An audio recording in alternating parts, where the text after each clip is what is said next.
to the 2015 State of the Village Address. And also, it's my 10th anniversary as the mayor of the village of Hempstead.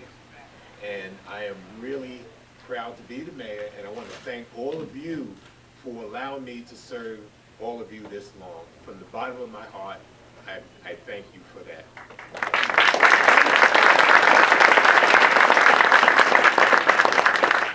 Tonight, I want to take you on a journey, a 10-year journey, a time from when I first came into office back in 2005. Take you from April 4th, 2005 to today, and also travel from today and travel to the future of the village of Hempstead. I'm not going to really read a speech. I wrote it in outline, and I guess that I've been the mayor for the last 10 years, so basically I should have all of this in my head. But I have to, note things so I remember to speak about it, because I'm approaching the age of 70 real soon, in a couple of years. You look good. That's a good thing. First, I want to recognize my wife, Dara. Yeah. I wanted to recognize the Board of Trustees that we have here tonight. I have our Deputy Mayor, Waylon Hart. Yeah. I have Trustee Lou Figueroa. Trustee Perry Pettis. And last but not least, everybody in the village of Hempstead knows Trustee Don Ryan. Should I call him Brother Ryan? But before we get started, I have to recognize other folks, and I just want to talk briefly about what happened a few weeks ago here in the village of Hempstead, up on Terrace Avenue, 100 Terrace. In one of the coldest days of the year, they had a big fire up on Terrace Avenue. Almost 300 people were displaced that night. I mean, it was, if you can imagine, 100 Terrace Avenue has 446 apartments or 444 apartments, and out of those 440, so 150 people, 150 apartments were affected by this fire. So a quarter of that building had to be evacuated. Matter of fact, the whole building had to be evacuated, and the people could not go back in that night. So we had to make reservations for those residents in that village. We put out a call to have donations. We put out a call for have food. And guess what? During the worst time, people always talk about people being mean and not responding. But this time, we saw the best of humanity. After that night, a call went out for donations, and they came pouring in. George, right now, over at Kennedy Park, we had to get a trailer, a 40-foot trailer, to house all of the donations that came in. And even that trailer wasn't enough. We had to go over to Terrace Avenue and store some of the donations that came in. People from all over the island called or came by to visit. Some of them are here tonight, and I just want to recognize some of those people that took the time and cared about the residents here in the village of Hempstead and took their time to make sure that our residents that were burnt out that night were okay. I want to recognize Samara Muhammad. I want to recognize Ms. Muhammad, who organized a donation drive at Wallbound in Merritt. She used to be a guidance counselor at the middle school, And she put out a call on Facebook, and just guess what? A lot of people responded to your call. We also have Marat, Katrina Brown, who worked for the management company on 100 Terrace, who worked around the clock to get the residents fed and help them find temporary housing. So I'd like for Ra, for Katrina, and Samara and her team all stand up so we can give you a round of applause.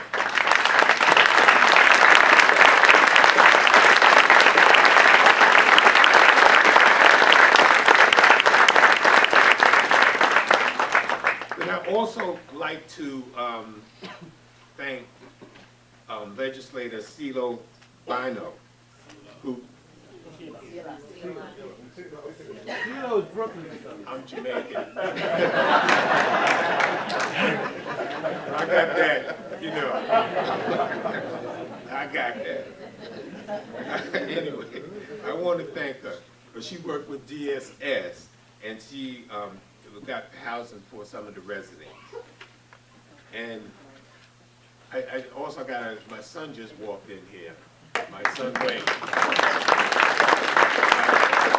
My namesake, who's the president of the Hempstead Democratic Club here in the village of Hempstead. Also, I want to thank George Sanders. I want to thank George Sanders and his team. George Sanders. Get her, George. Who's the superintendent of the park, so if you got a problem, you know who's going. I told you I was going to out some of them tonight. No, but George, I want to thank you and your team for doing a fabulous job. You know, we got the people over at the park. We were getting ready to bed them down there, but the Red Cross decided to go to the high school. But we called on the park employees, and they were ready to take care of those residents on Terrace Avenue. Thank you, George, for the But we can't forget about our firefighters. We can't forget about our firefighters who fought that fire for 5 hours. I got the chief folks there.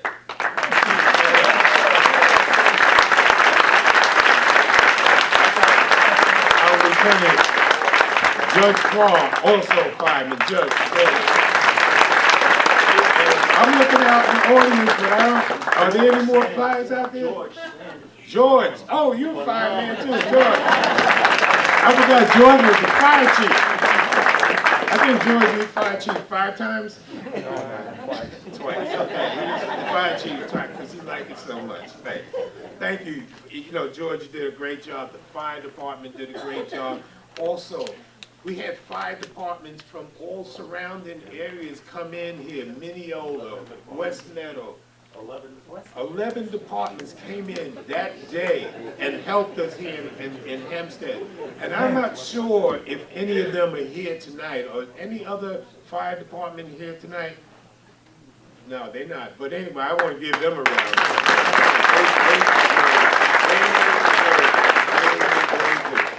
applause. You know, where's Jeff? Right here. All right. Hey, Jeff, I asked you to stand up. You didn't stand up. But let me also thank, who knows Tony's Pizza? Tony's Pizza been here since I've been in Hempstead. I've been in Hempstead for 37 years. I used to run the Little League, and every year, Tony would sponsor one of our teams. If you go into Tony's, you will see our pictures up on the wall. When I was younger, I was about in my 30s at that time. I had no gray hair, and it's up on that wall. Tony volunteered. He donated 15 plus pizzas to feed those residents. Tony, you great, man. 37 years you've been serving this community. I want to thank you for doing that. But before we move on, I want to make a note of some other good people here. I know I'm getting to the speech, but I got to recognize these people because when we asked them to do something, they did it for us. We had another crisis. This was a world crisis. This wasn't something that happened in the village. But this was a crisis that was in another continent. It was over in Africa, the Ebola crisis. We had partners here in the village of Hempstead and residents. We asked them for donations to send to the crisis and donate medical supplies and other goods. Tonight, I want to recognize those partners that help us. I want to recognize South Nassau Hospital. I want to also recognize North Shore LIJ Hospital and Allen Schwartzberg for donating thousands of dollars worth of medical supplies to combat that virus in Sierra Leone. And also, we have to thank the Freetown School Alumni Association, who is run by Sarian Parker, who works for our own CDA, for helping to get supplies to the people who needed them. So Alan, if you're here, can you stand up? Are you here, Alan?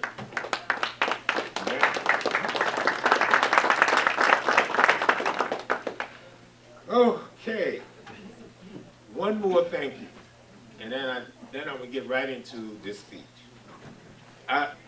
Chandri is a local business person here in the village of Hempstead. He's also the vice president of El Committee Salvadorian and too many other organizations for me to recognize.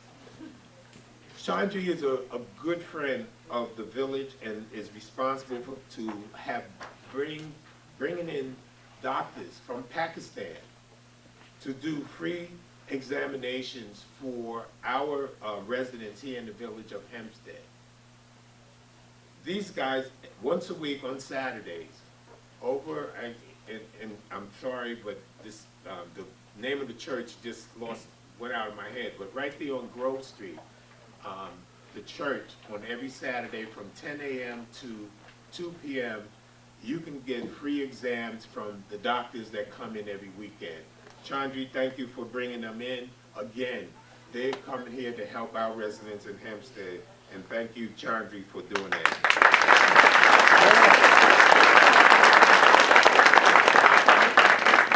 And I want to thank the LIJ, North Shore, and Chandri for sponsoring this tonight. The refreshments that are here are because of LIJ North Shore Hospital, and also, and North Shore has a table over there in the corner, and if you just visit that table on the way out and so forth. So I want to thank you for your sponsorship, for allowing us to have this food tonight.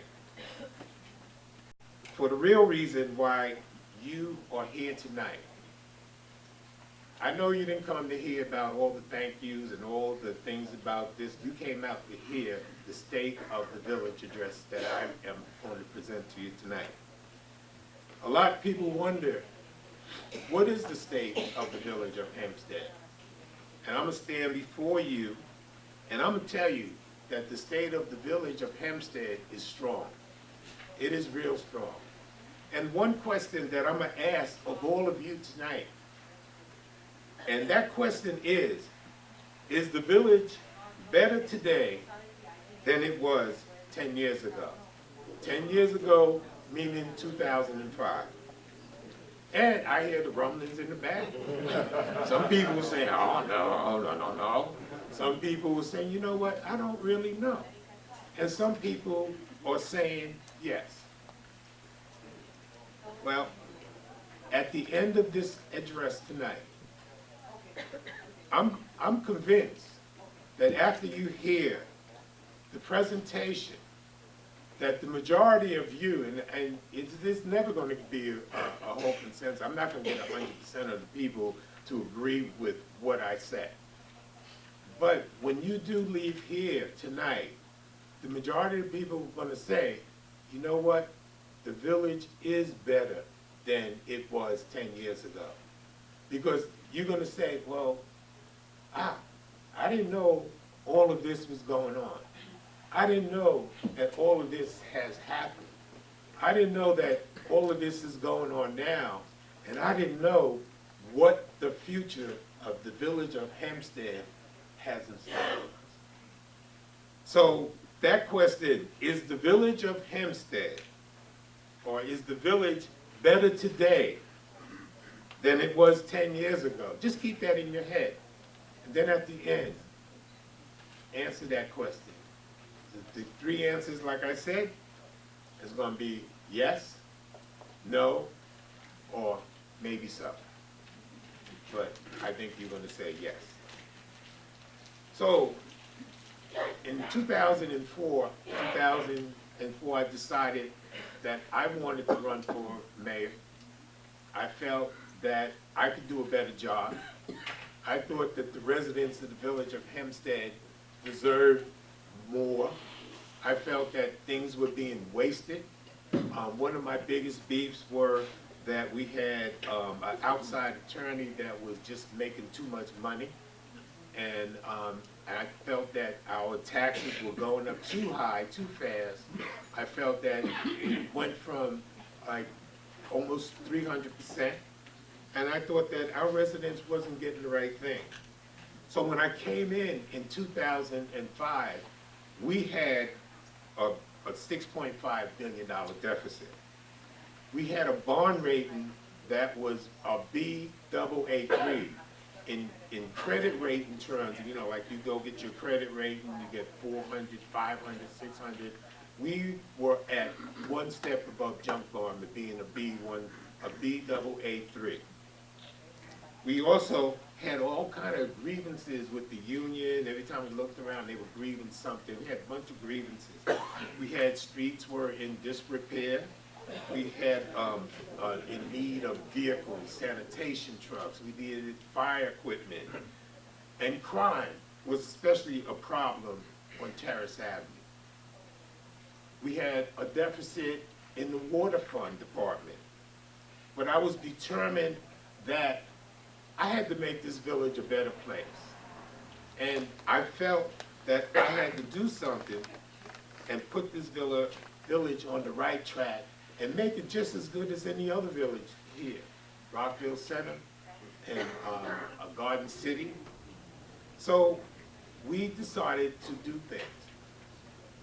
Talking about our credit and bond rating, today I can tell all of you that from that time we had a Baa3, one step above junk bond.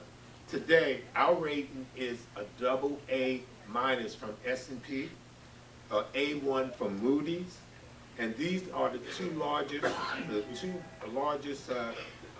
credit ratings out there, and those are one of the best ratings out there. So for this village of this size, we can give ourselves a hand. I can.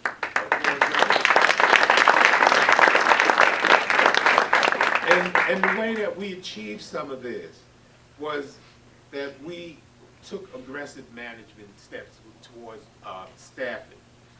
We didn't lay anyone off, but we managed the employees by attrition.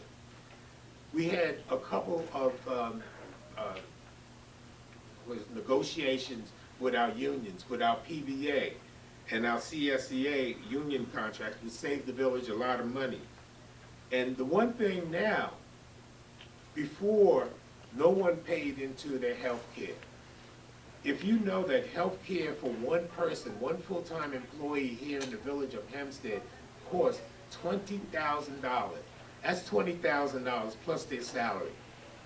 They were not paying, no one was paying into it, but we negotiated this contract out with the PBA and with the CSEA, which means Civil Service Employee Association, that now the new employees coming on board have to pay 15% of their health insurance. So what does all that mean? That means that we right now have 320 employees, full-time employees. That means that 320 people in this village here is getting benefits of $20,000 just for the health care. Multiply that by 20,000, 320 times 20,000, come out today's dollars as $960,000. I don't know, in future dollars it would probably be more than that. But if we had 15% today, we would be saving almost $1 million in health insurance, and that, I think, is a big savings, and going forward, the village is going to realize a lot of savings on that part. We also had other union givebacks. And one of the other things that we did, we increased non-tax revenues. We have the cell towers out here now that's giving us money. We also have parking leases and others that are now over $300,000 given to the general fund. We eliminated the deficit in the water department, and we did that by installing new water meters. Now, before, we used to go by and estimate. If you weren't home, we would estimate the use of the water. Inaccurate results. We were either cheating ourselves or we were overcharging. We put in new meters now that are being read remotely. So we don't have water meter readers anymore. We have to read it remotely. We are getting accurate counts of the water usage, and as you can see now, we eliminated the deficit in the water fund.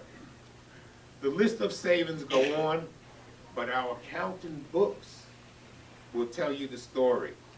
And believe me, I'm going to be vigilant about taking care of your money, because I also live here in this village.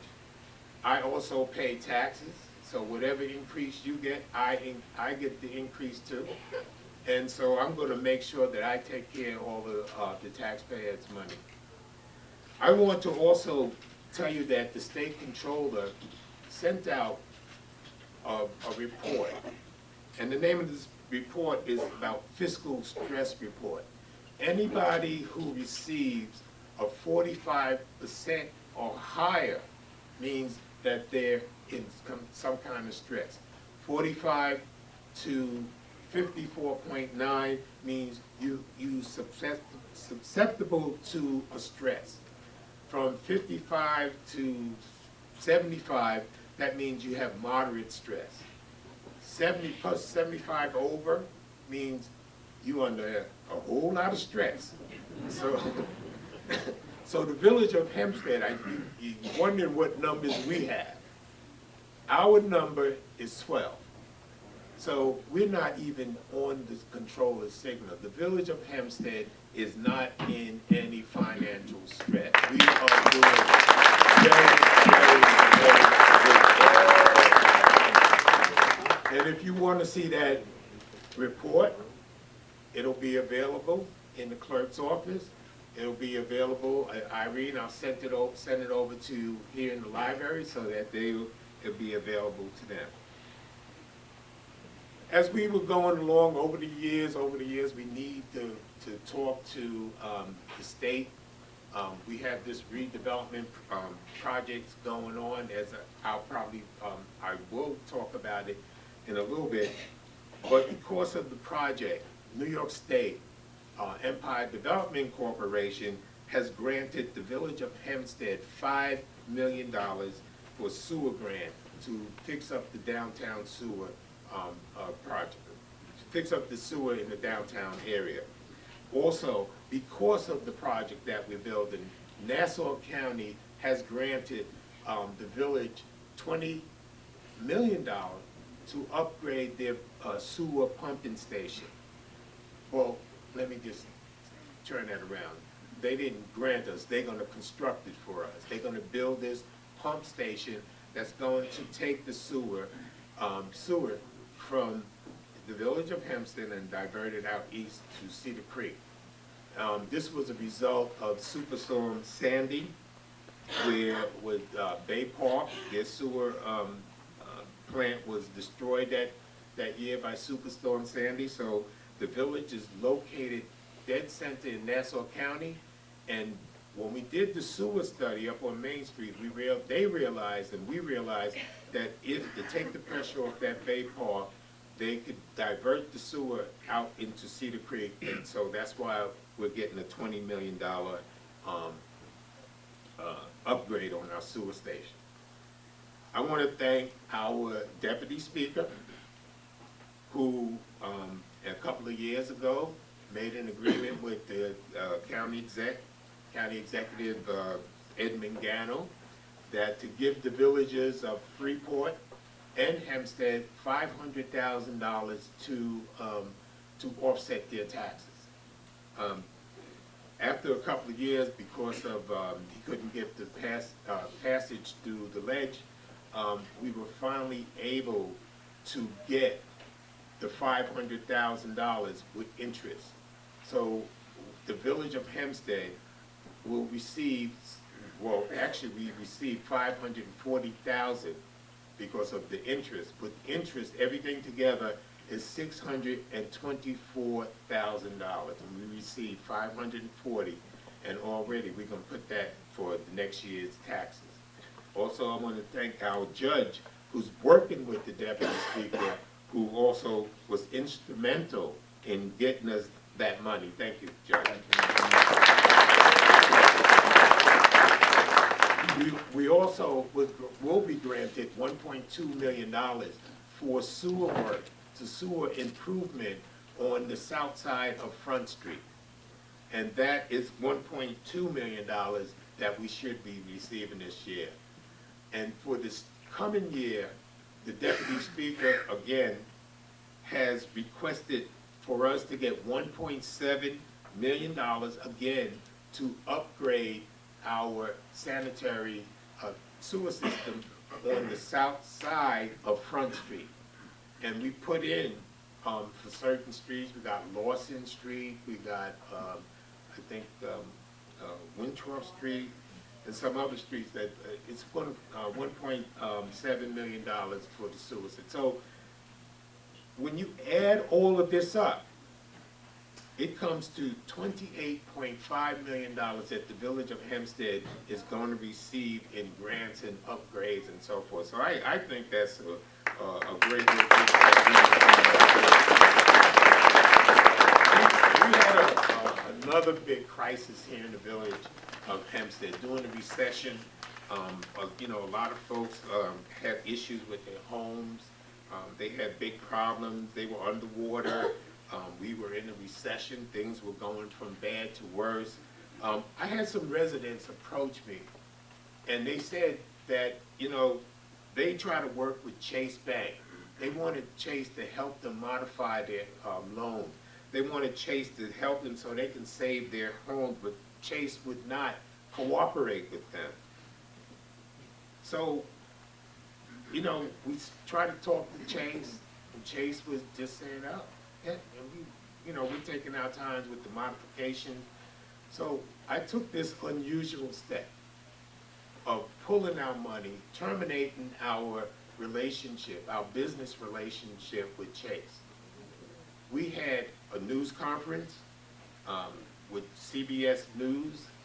It went on national TV, and Chase was embarrassed because here's this little village in here, pulling their money out. We only had several $1 million in there, but the point was that we pulled our money out.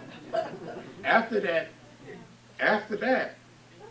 Chase started modifying the loan.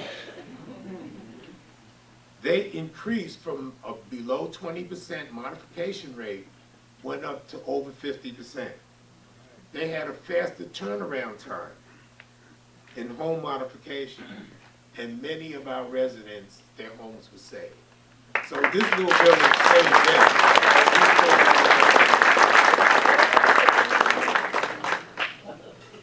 So, you know, those people can do big things. I think we did something real great for those people.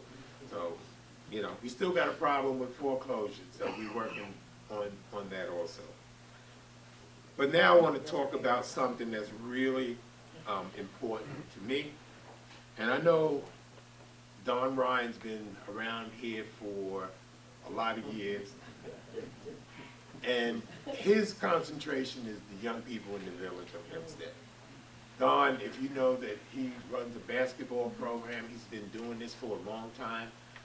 Before I was the mayor, I also engaged in coaching young people. I want to give them a positive image, and I thought that I was doing, you know, being that You know, a lot of times our young people will go on astray, but I wanted to show them that, you know, there are black men out there that do positive things and doing good things, and that's what I came out here to do. I was doing Little League, I was doing baseball, yeah, I was doing basketball, I was doing track, and this is what I do. Don Ryan, he loves basketball, but we both love the kids in the village. We want our kids to succeed. We want them to go on the right track. So it's our duty to try to save our children. It's our duty to put our kids on the right track. Our president, Barack Obama, has challenged all of us mayors in this country to my brother's keeper. And last fall, he issued a challenge to all the mayors to accept this challenge, and he wants the challenge for us as mayors. And it doesn't matter if you're a black mayor, a Spanish mayor, or whatever, but a mayor of a city that has black and brown young men, young kids, young youth, the youth in there. But he asked us to come up with a strategy to improve the lives of black and brown boys and young men from birth to adulthood. He wanted us to create pathways to success, paying attention to K to 12 education and beyond, and reading at grade level. And this always brings back this thing in my head that had happened about several years ago. I happened to be in the middle school during the summertime, and I can't remember why I was there, but I know I was there, and I just happened to be in the room and listening to this young man who was a high school senior trying to read. He's in the 12th grade, but he wasn't reading at 12th grade level. He was reading at a 3rd or 4th grade level, which to me was something that was unacceptable. So it's important that we concentrate on trying to get our kids to read at grade level. For them, when the time they reach the 3rd grade, they need to be reading on the 3rd grade level.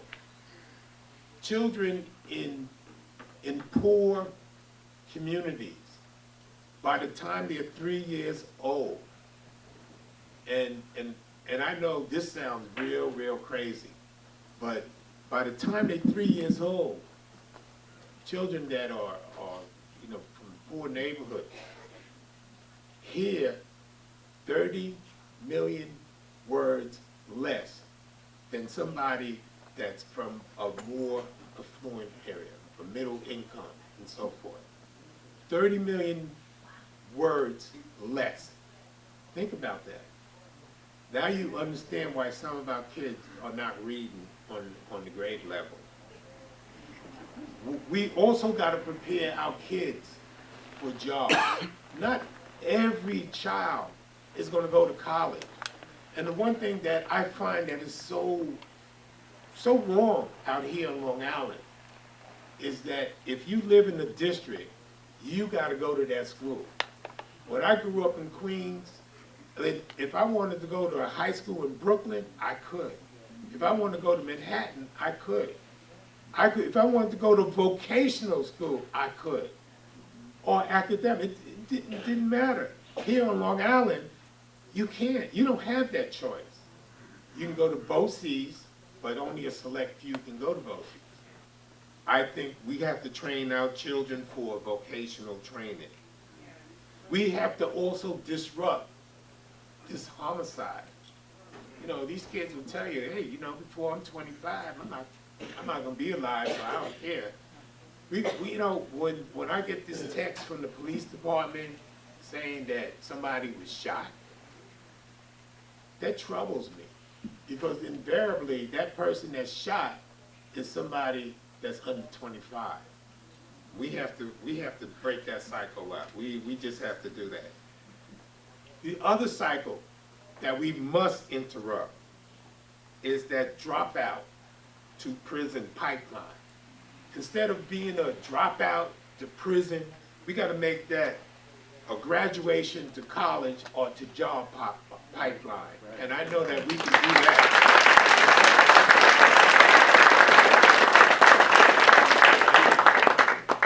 And one of the things that we hear too many times in the newspaper today, that some young person is being shot. We have to work on improving the relationship between the police and the youth of color in our community. And I know the chief, you've been doing a great job with that. I want to thank you guys for that. You know, and we're going to continue working on trying to get our young people to respect the cops and the cops to respect our young people. You know, back in December, on December 20th, we had a summit about our brother's keeper, and over 200 people showed up. And because of that, these are the things that came out. We are now in the process of starting a reading club for kids in elementary school. As I said earlier, you know, our kids got to learn to read. They got to be reading on grade level. By the time they're in that third grade, they have to be reading on that level. And we're gonna do our part, because it takes a village to raise our kids, and we're gonna do what we have to do. On Saturdays, we're gonna get reading club. We're gonna partner with Sabita, Nyack, and Adelphi University for STEP. And STEP stands for Science, Technology, Engineering Program for middle school students that will kick off sometime in April. And we're looking to develop a STEP program working with the principal, Hank Williams. Hank, will you stand up for us? At the middle school this summer. And we also looking to do an entrepreneurial program with Citibank, with Pat Edwards. Pat, are you here tonight? No? Pat Edwards and Farmingdale Small Business Development Center. And we're also going to work with the high school principal, Principal Strong, in developing this business program with these kids. Because a lot of times, you know, kids, they got to learn finances. They got to learn how to, if they may want to start a business. So we're going to teach them to be an independent business person and learn how to manage their money. We also going to develop, somebody said that's good? Yeah.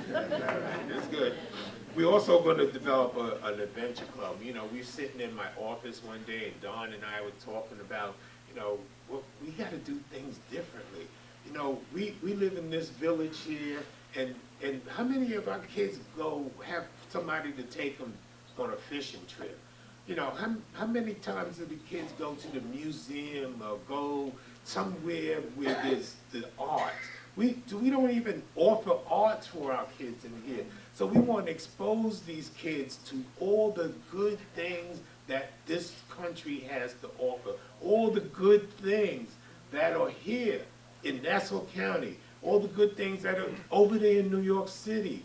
We want to take them to the museum. We want to take them on fishing. When I told my wife I was going to take a whole bunch of kids fishing, she thought I was crazy. I'm not crazy. I'm not crazy. Because I know that I said earlier that I want to do a positive image to these kids. And I know that working with these kids and exposing them to all the things that I grew up on. I had a brother who was 7 years older than me. He took me all of these places, to the museum, the Museum of Art, Natural History. He took me fishing, crabbing. A lot of our young kids don't have this. So we, as a community, we have to step up. We have to step in here and do what we have to do to make our kids realize that the best thing for them is the education. And we're going to do that. Remember earlier I said, you know, we're getting $640,000 from the county. 500,000 goes to tax stabilization. Well, guess where that other money is gonna go? That's gonna go for those kids. This is gonna go for those kids. Go for those kids that we be able to do those things that I just said I'm gonna do tonight. Tonight, I'm sure that, you know, so far I've been striking out, asking people to stand if they're here. But, you know, we spoke about the STEM program. Is anybody from the STEM program here? Hank is here. Oh, there she goes. So there they go. See that? They're here. So we really also looking to do a mentoring program. And I asked my son, I asked my son,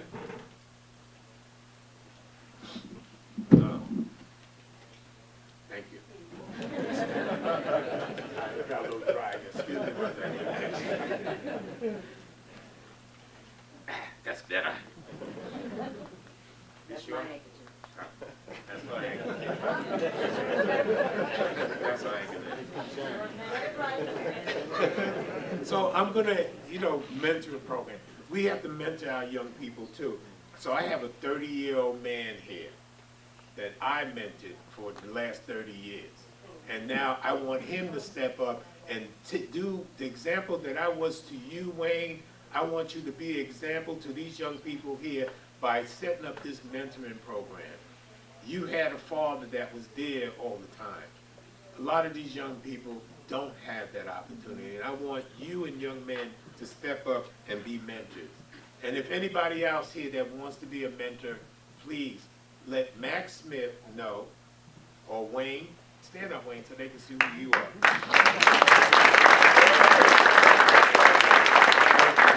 Or any other mentor here? Hey, all the mentors, please stand up. All mentors, stand up. Already we got it. We're moving forward with this. So this is a great thing, and I know that we are going to change a lot of things. Things are going to be different here with our young people. You're going to see. It's going to take the time. Maybe it took me a little time to think of these things, but better late than never. That's what I heard somebody say about me. Oh, well, Wayne Hall, he did all this. He's better late than never. It is better late than never.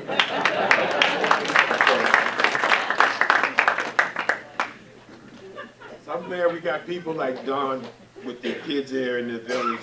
Thank you for your service, Don. Thank you, man. For many years. And I really would like for you to continue mentoring, being the person that you are. Thank that, and I mean that, Don. Thank you, man.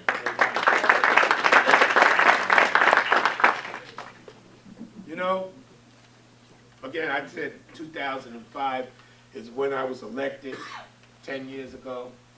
Wanted to be the mayor because I felt that everybody should have a good quality life.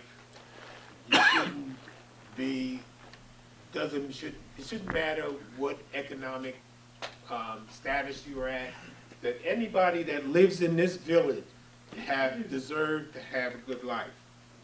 I remember being on Terrace Avenue around 2005, and you know, Terrace Avenue always had the problem with the people shooting each other, had problems with the open drug market, or you would also see people shooting up on the streets.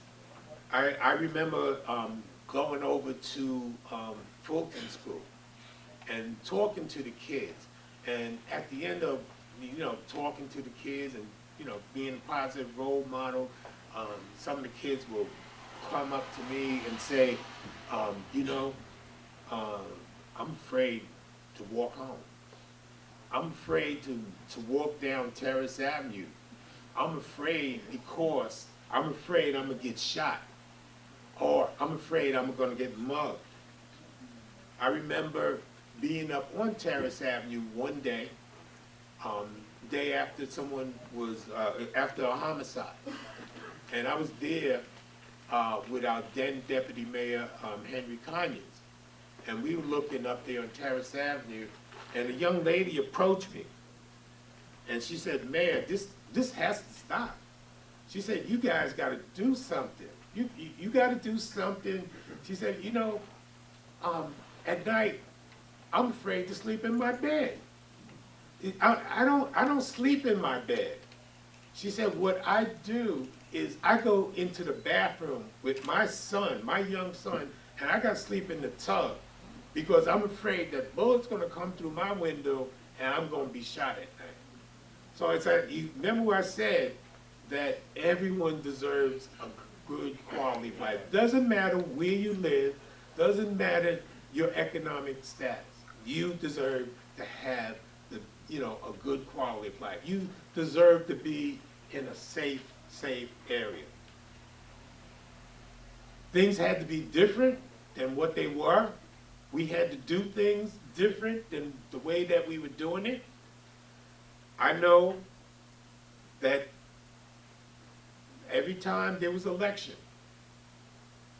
they would raid Terrace Avenue like a month before the election. And no, this is serious. They told me, the drug dealers or people up there told me, oh yeah, they're gonna come up here, they're gonna arrest us, and a month later we back, after the election, we back out doing the same thing. So we used to this. So we had to do something different than that. We had to find something that was permanent, something that would give these people hope up on Terrace Avenue. You can't keep raiding the place a month before an election, then the same old thing a month later. That doesn't work. You know, they were back doing the same thing. And the drug market, the same drug market. The same people shooting up, the same people driving by and come in one area, down Terrace Avenue, out the other because it's near a major thoroughfare. And people, again, kept shooting. They kept killing, and wasn't nothing being resolved up there. So we contacted the DA, contacted the police chief, and in turn, they contacted the professor from John Jay, who came up with this idea of working, giving people second chances. So what we had to do in the Terrace Avenue initiative was we had a year of undercover buys and surveillance. We had to meet with the residents up there on Terrace Avenue because the one thing, okay, I'm the mayor, I'm the same color, but they didn't trust me because I'm the mayor.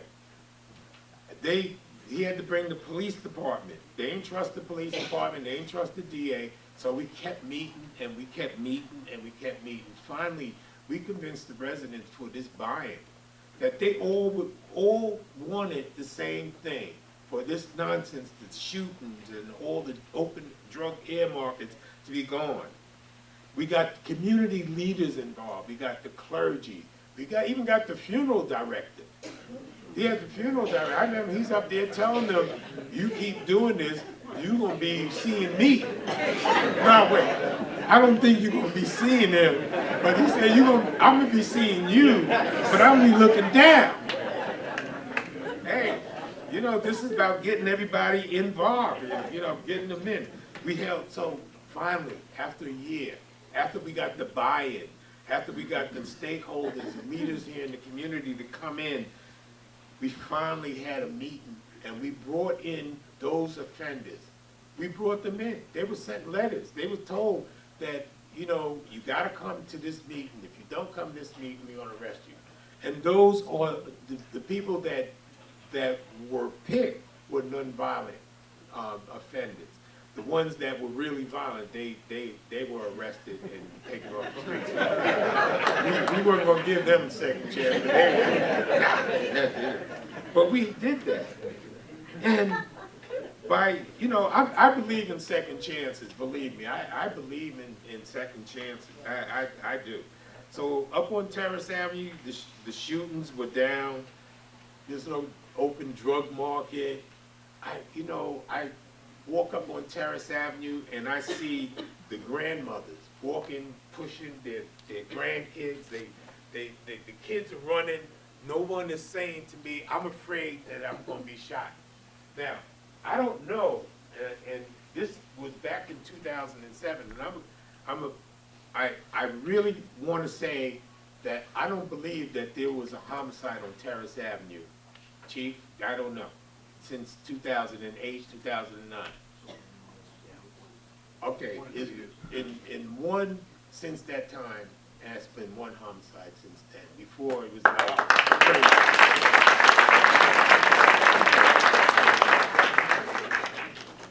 you know,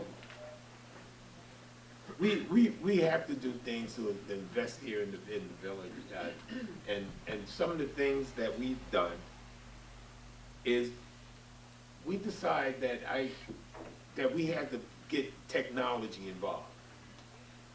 A couple of years ago, back in 2013, we invested money to have a shot spotter, which is a shot detection unit, that every time that there's a shot, it zooms in and tells the police officers where the shots are. We did that in 2013, in January of 2013. We decided to, from 2013 to 20, we did a study, a 2-year study.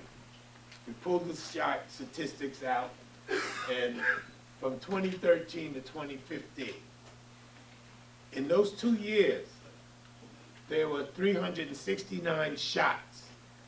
369. That's worse than the Wild Wild West. Then in Dodge City, I don't think they had that many gunshots. But we had 369 gunshots and possible 135. Now, that possible could be firecrackers, it could be cars backfiring and so forth, but we put them there because they were not sure what they were. Multiple gunshots. Multiple gunshot probably includes this, but those are shots that boom, boom, boom, boom, boom, more than one, so multiple. Oops. That's a boom, boom, boom the wrong way.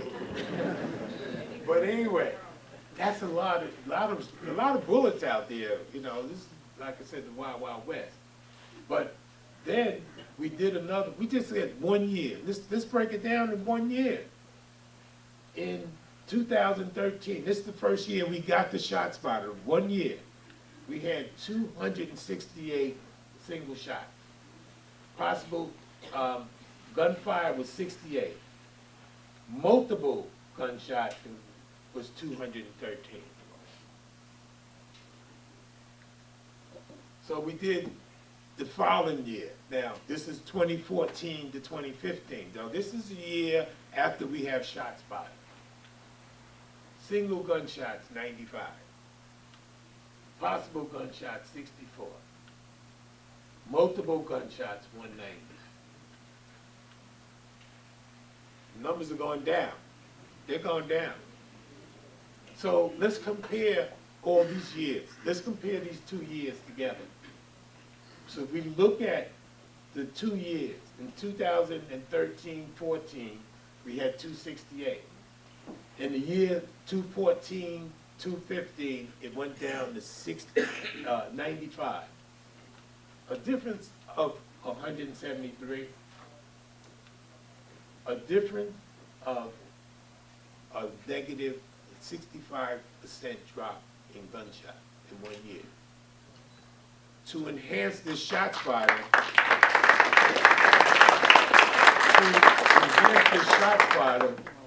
we're putting up cameras. We want to thank Nassau County. We want to thank Nassau County for giving us $400,000 with Robert Triano and Kavon Abraham for giving us $400,000 to enhance this system. We also got to give a whole lot of thanks to the police department. These guys are working to make sure.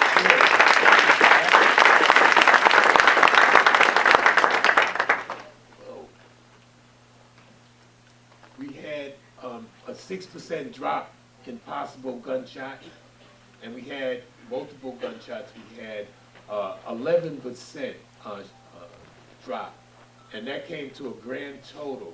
It was the difference was 200 shots in that 1 year, and it was a drop of 36% in gunshots. So, I know this chart you probably can't see too well, especially if you're sitting in the back. But if you look at it here, all the reds are all everything that's going down. So the police department keeps track of all of this. They have to send it upstate. So they did a comparison of 2012, 2013 and 2014, and they did a 5-year average. If you look at it, homicide, 20% drop. Rape, 43% drop.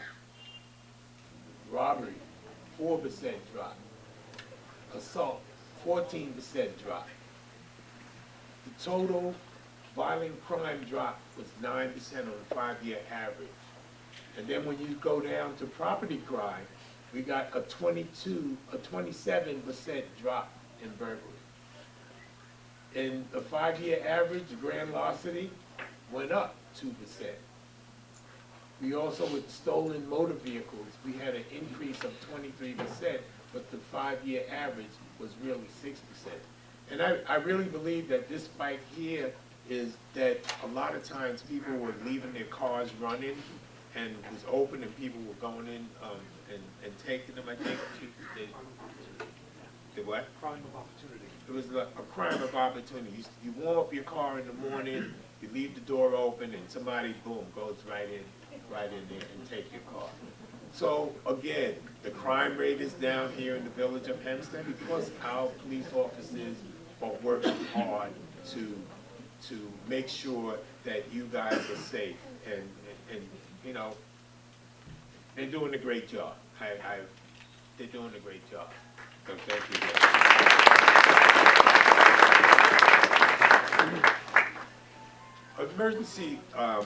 Emergency medical services.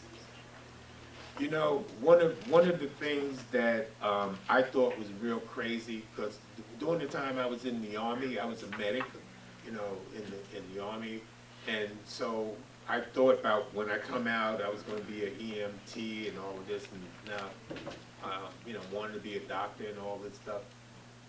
But when I realized that every time somebody is sick here in the hospital, in the Hempstead, that we call Nassau County ambulance, and what they would do is send one driver who was an EMT. This one driver would be the person to administer to the person that was sick. So now he's administering to that person. So who's going to drive that ambulance? Every time they come in there, a police officer has to assist these guys. So if that person is sick enough to go to the hospital, the problem we have in this village was that our police officer had to drive the ambulance to the hospital. So he's going to drive this ambulance to the hospital, and time he's out of the village is 2 hours. And just imagine if you have 2 cases where another ambulance had to come in, and now we got another police officer outside the village. And then we got to send somebody to pick him up. So we have a big problem. So I talked to Nassau County. I said, listen, I said, you know, Hempstead got some issues that I don't want my police officers off. I don't want my police officers out of the village for that amount of time. That's not good. So why don't we work something out where if you come to the village of Hempstead, because the village of Hempstead is not like Rockville Center, not like Garden City, they don't have some of the issues that we have here. So I said, come on, why don't you guys send us 2 people? So what I got back from them was, okay, why don't you hire a person? I said, no, I'm not going to hire somebody because, you know, in the morning, in the afternoon, that's not one person, that's a lot of people gotta hire. So I said, I'm not gonna do that. So he said, well, we're not gonna change. I said, well, you're not gonna change, all right. So I remember being at a meeting, and being at this meeting, LIJ, North Shore, was at the meeting. I was at the elected official meeting, and they said that, you know, they offer ambulance services to the village. And what they do is they don't send one person, they send two people. They don't send one EMT person, they send a paramedic. A paramedic is higher than an EMT person. He's like a, I don't know, a physician assistant or something, you know. So they would send that. So I said, well, you know what, let's try that. I got some resistance to CSTA, or, you know, some of the unions, they didn't like that idea. So I decided I was gonna do it anyway. Excuse me.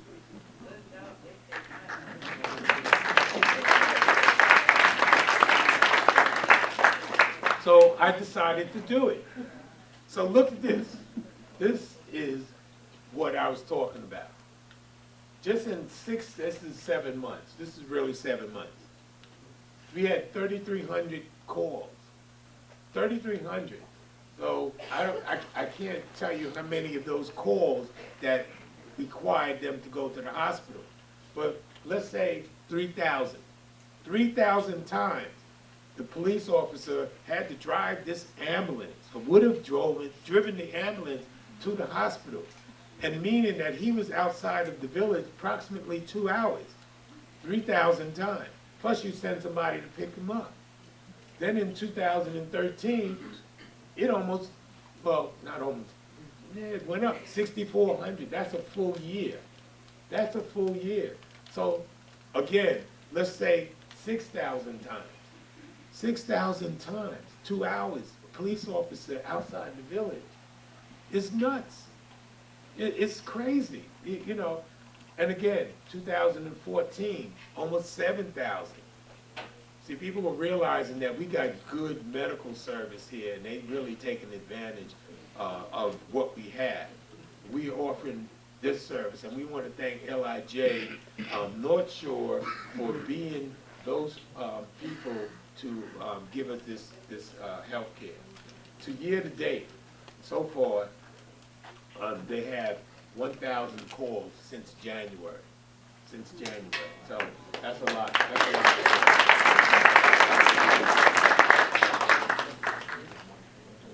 I also want to recognize another person. I see Dana Bolden from Assistant VA.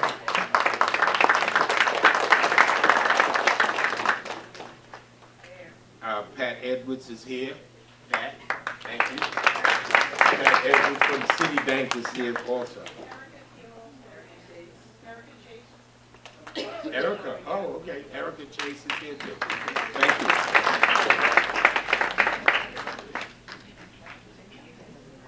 So this is the average response time for life-threatening, say you have cardiac arrest and so forth. You have a cardiac arrest, you have 5 minutes, about 5 minutes. If you have just an emergency, about 5 minutes.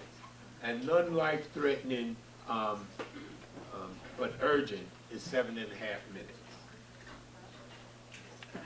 These are the hospitals. As you can see, NUMEC, Nassau County, 34% of the patients go there, 31% go to Mercy, and 33% go to Winthrop. And they're about even because those are hospitals that are in close proximity to the village, and only 2% go to South Nassau. This just tells you that they keep track of what they do with, you know, how to give cardiac patients, they give them aspirins or CBA, and so forth, so they keep track of that. They have a 93% patient satisfaction. So 93% of the patients that they transport and deal with, 93% say they would recommend that again, or the 92.2% would say that. They also have an Explorer program that is teaching the kids EMS program right at the church over there. So, you know, if you have a kid 12 to 16, they're interested in the medical field, you can have them come over and be an explorer to the North Shore Hospital. This is their mission. Their mission is committed to providing the highest and quality pre-hospital care to our patients while continuing to raise the EMS standards of excellence for the communities we serve. And I think that they are doing a real credible job.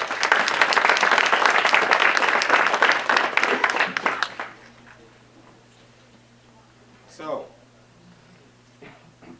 one of the other things, I know a lot of you are waiting to hear about what is the future. We talked about the past, we talked about where we are now with certain things, we did that.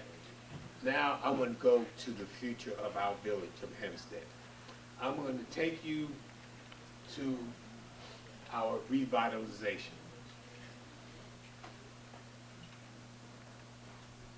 That's Hempstead today. That's Hempstead Main Street. That's Main Street as I go up to, from West Columbia, and I look north, and I'm looking north. Here is Bedell Street, Markowitz, that Oldsmobile dealer, Oldsmobile. This is where the buses are. This is the empty lot. And so I'm looking, this is north.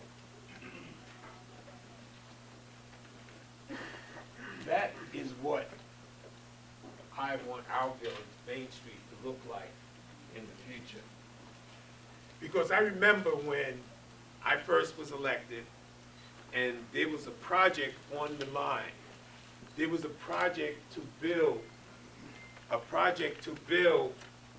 a Lowe's, a project to build a Costco, or one of those others. But here in Hempstead, we have the best multimodal transportation. We got a train, we got a bus, a train, a bus. We got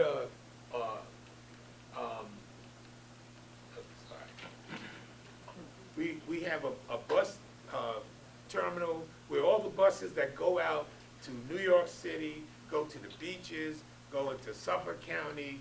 We have a train that'll take you to Brooklyn in 40 minutes to go see the Nets and the Islanders this year.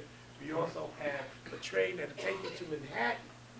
They'll take you to Manhattan, and that train will get you to the Knicks.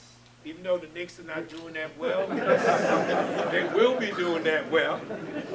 They will be doing. They're gonna get the #1 draft. They're gonna get the #1 draft pick. So They keep losing, yeah. They're gonna be doing well.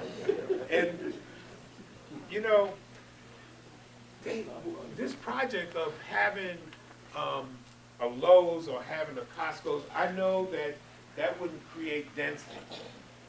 I know that it probably wouldn't create much of a tax benefit. But the one thing I do know is that I have never seen anyone come off a bus, come off a train, go into Costco, go into Home Depot, go into Lowe's, and buy something and hop back on a train or bus. Never saw that. That wasn't the type of development that you would put in a hub. A train, a transportation hub. That is not the type of development. The type of development that you put around a transportation hub is residential and commercial. Transit-oriented development, which is commercial and resident. This is what we have. We have people that want to hang out in the city, want to be in the city, but can't afford to live in the city. We want to present to them that opportunity to live near a transportation hub that can get them into the city and back home. they don't even need a car because they got that transportation there. That's the kind of development that you put. So when I thought about, you know, putting up a development that was going to cut Main Street off, there was, and if you think about Hempstead, if you think about a lot of our young people who have issues with the police, they somehow get themselves in trouble. They find that now I got a record. I come out of being incarcerated. I can't get a job because no one wants to give me a job because I have a record. But we here in the village of Hempstead realize that we have a community that have a lot of young people that have issues with law enforcement. And we have to think outside the box. We can't say, no, you can't get a job because you made an error when you were young. We're going to give them a second chance. And that in itself is a way of fighting crime. That, in a way, is fighting crime also. Because if they can't get a job, they're going to go back and do the same thing again. They're just going back and do it. So we got to give them that opportunity to be able to earn a living, to be the man that they're supposed to be that positive image to their son. Because I know that many times what happened, they come to my office, Mayor, I need a job. You know, I can't get work. Nobody wanted to hire me. And when I think about it, I go back to our Terrace Avenue. There were a couple of people that were part of this, I'm not going to say sting operation, but I'm just going to say that was in that Terrace Avenue initiative, and we had given jobs to. And they're still working now in the village of Hempstead. This is like 4, 5, 6 years ago. They still work. So we give people second chances. And you have to think that like that here in the village of Hempstead. Because these young men that come out, they can't get a job, they can't take care of their family, they're embarrassed, so they're gonna, any means necessary to feed their family. And they're gonna go back and commit crime. So we gotta do something different. Give them a second chance. We got the unions to buy into that, to do apprenticeship program, because they'll be the ones that once they get a career, see, we're looking to give them a career. Once they get a career, they're going to be able to live in what we built. They're going to be able to afford it. And we're saying that 25% of contractors from the village of Hempstead, here, see, 25%. So 25% of the contracting job, the plumbing, the painting, and all that carpentry, going to come from the village of Hempstead. And we have Crescent, who's run by another Benjamin. Not that Benjamin, there's another Benjamin. Or can you stand up, Mr. Benjamin?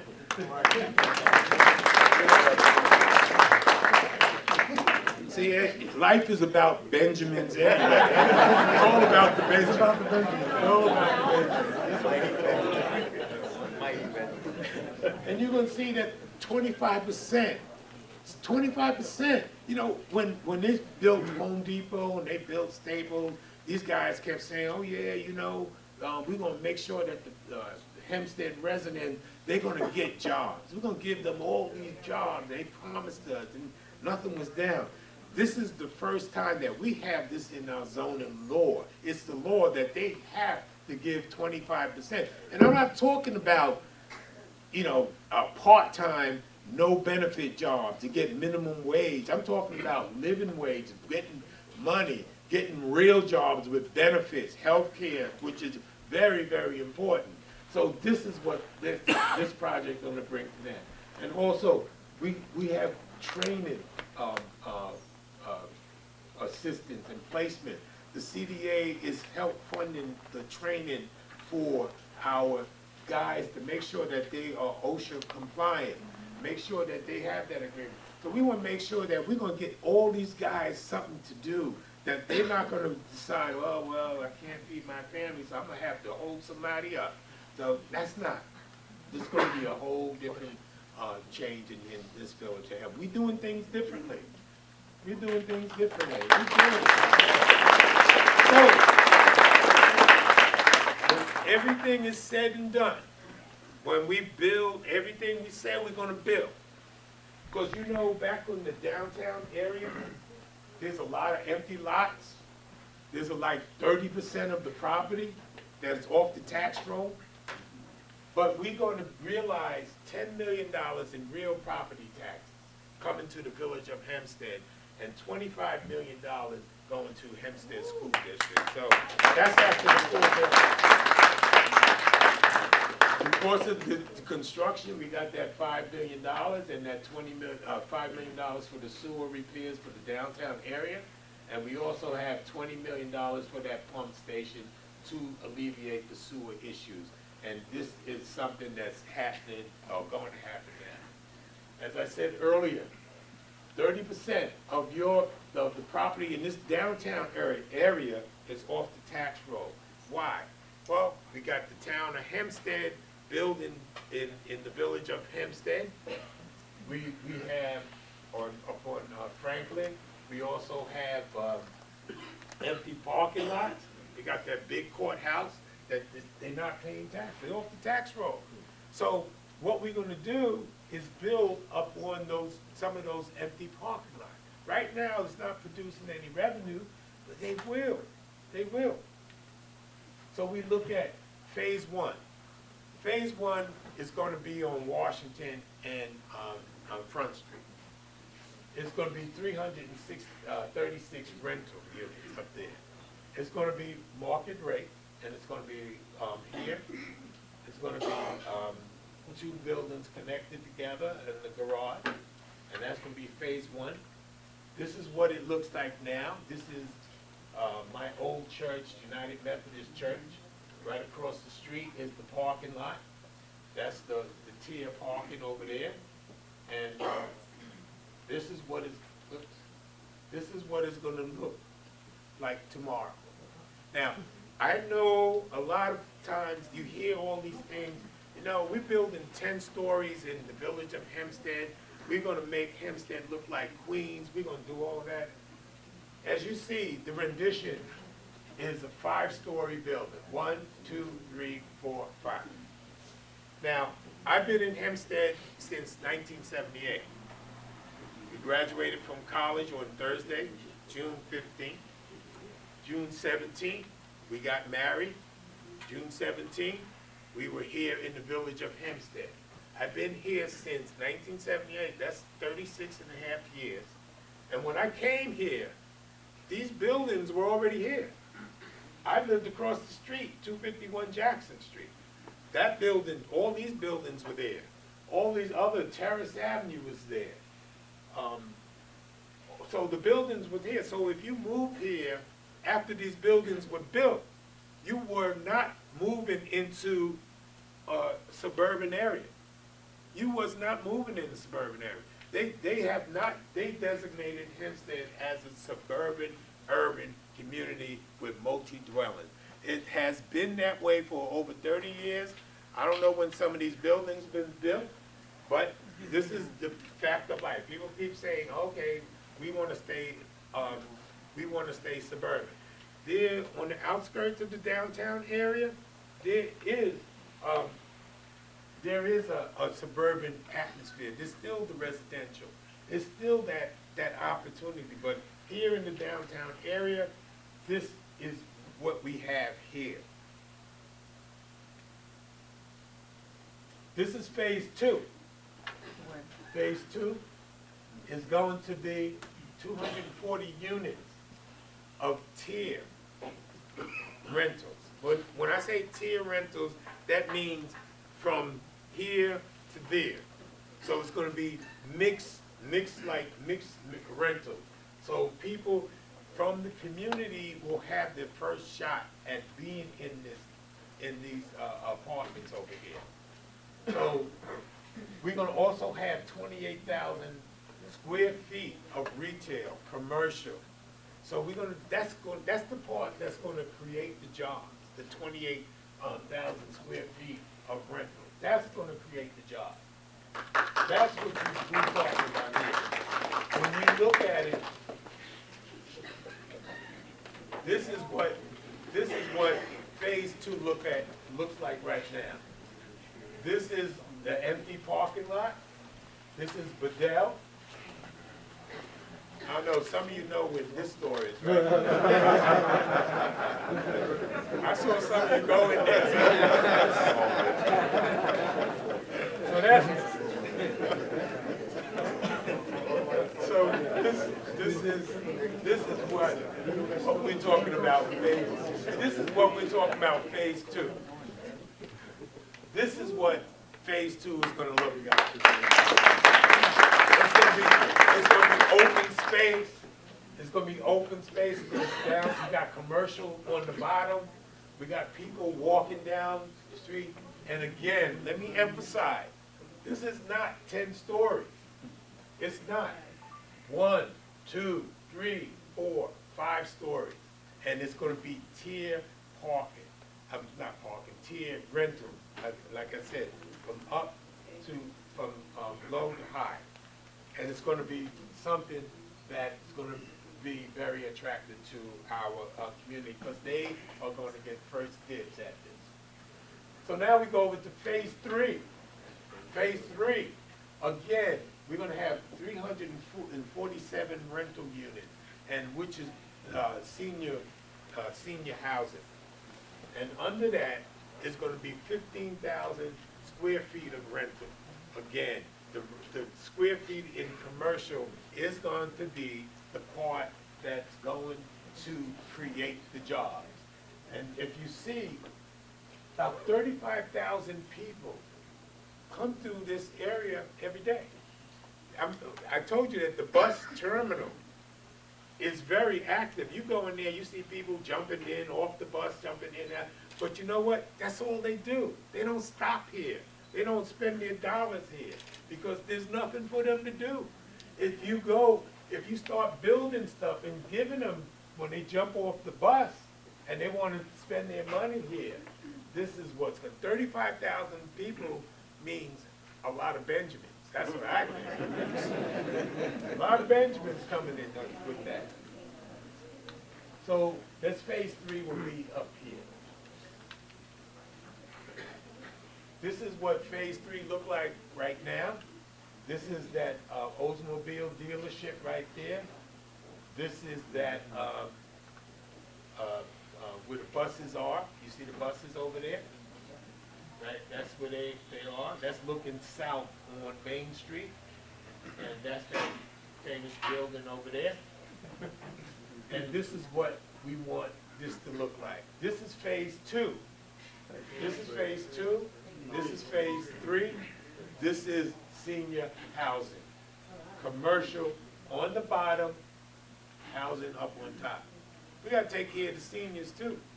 Because, you know, you'll be there. I'm there already, but I might want to move in over there. Might want to give up our house and that'll be the spot to go to. So, you know, you got to think about us. Think about us. So that's phase 3.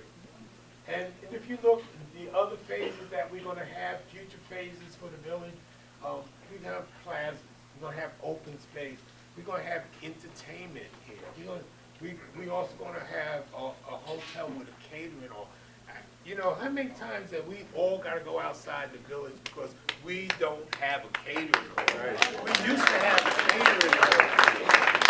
We used to have a catering. Remember up on Jerusalem Avenue? It used to be Monty, right? That's who the catering. We're gonna get another catering hall back, so we don't have to go outside. We don't have to go to Birdie's. We don't have to go to Jericho Terrace. We don't have to go to what's that? The Coral House and all of that stuff. We're gonna have it here. People will come here. I'm telling you, and this is the future here in the village of Hempstead. This is the spot where people are gonna want to come because we got it. We got it all. And you see which way our crime rate is going down. It's going down because of these guys here. These guys are doing a great job. Also, we're going to have the retail. As I said, we have a retail that's going to create the jobs. We also have office space. And we're going to have a little more residential and the cultural. what cultural stuff that we have right now. We said we want to expose our young people to cultural stuff, so we're going to have cultural stuff for them also. The one thing that we're not going to do is take somebody's property from them. No eminent domain. We're not going to do that. That was never our intentions, and we're never going to do that.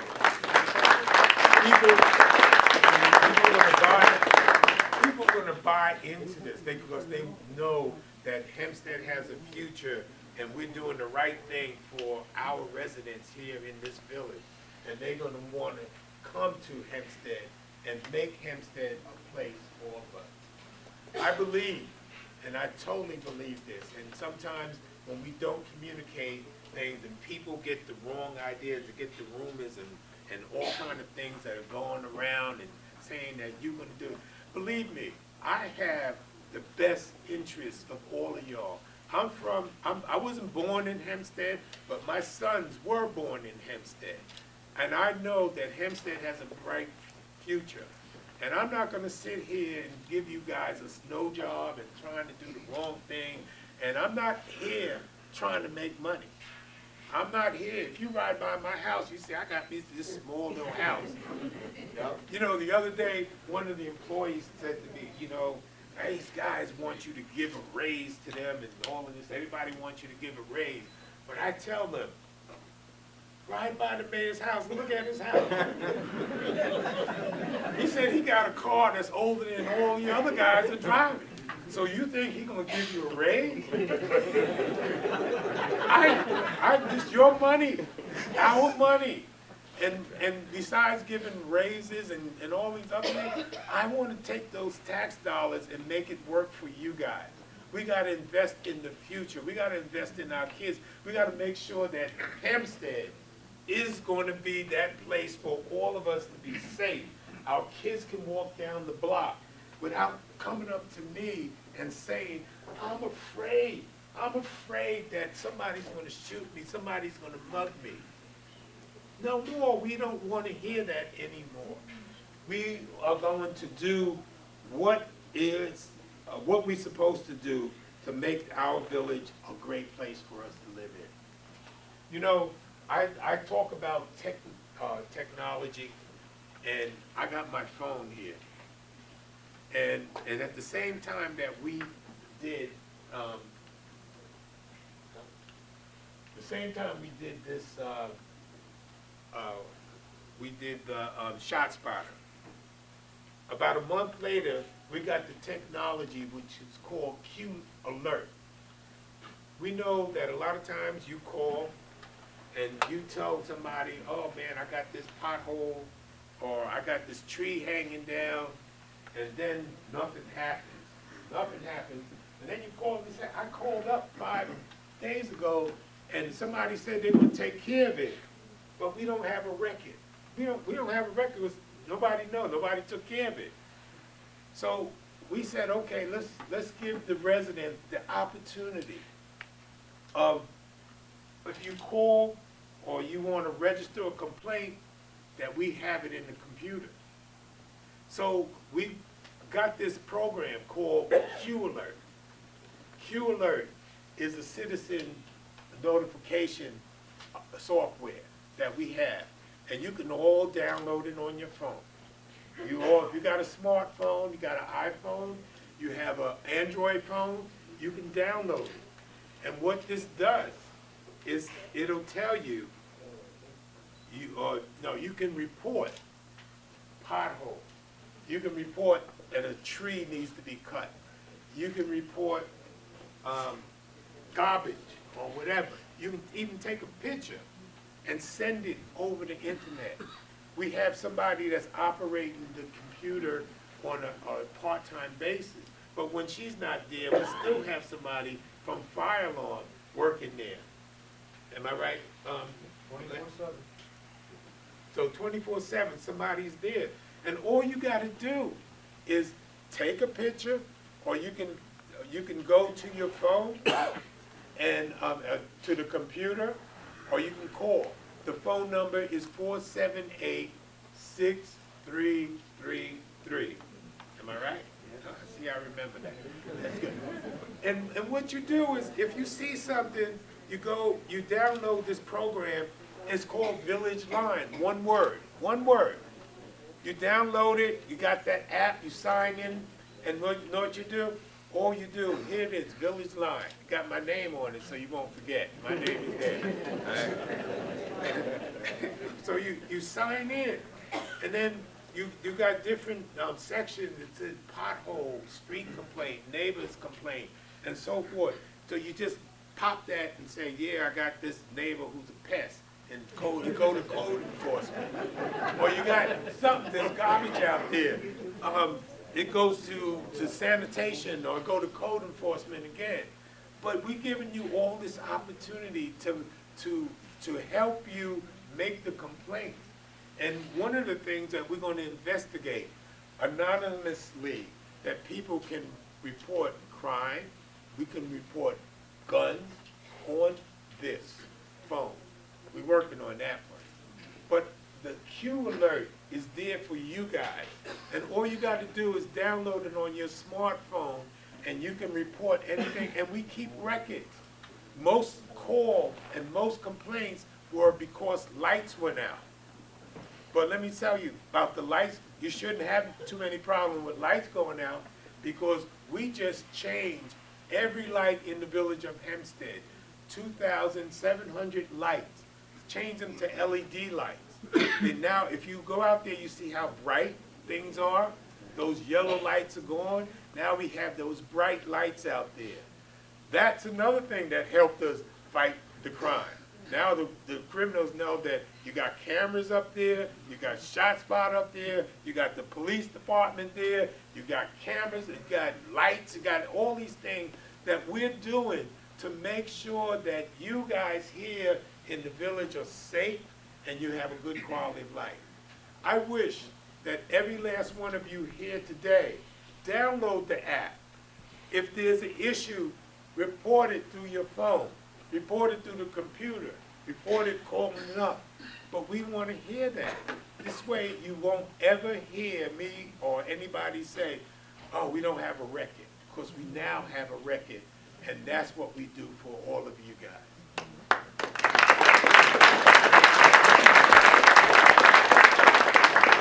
So, in closing, that was kind of long.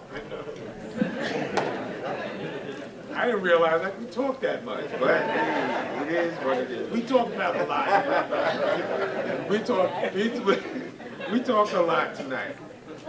But you know what?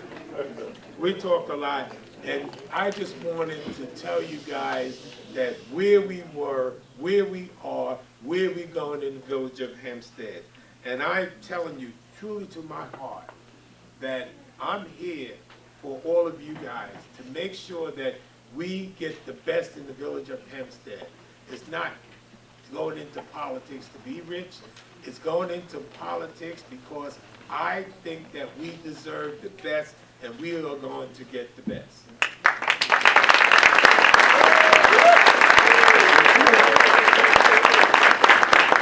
Before I go, I said I was going to out all department heads. They're all right here. I'm not going to ask them to stand up, but they're all right here, so you know the vicinity that they're in. No, they're doing a great job, and I want to thank everybody, all the employees, the department heads, you know, because if it wasn't for you guys, you know, I would look bad. And thank you for working hard. I want to thank all the employees, and I want to thank all of you for coming out tonight and hearing what I had to say, because the future of Hempstead is bright, and I'm going to make sure that we are going to move this village forward and make our village one of the destination places that people want to come to. Thank you.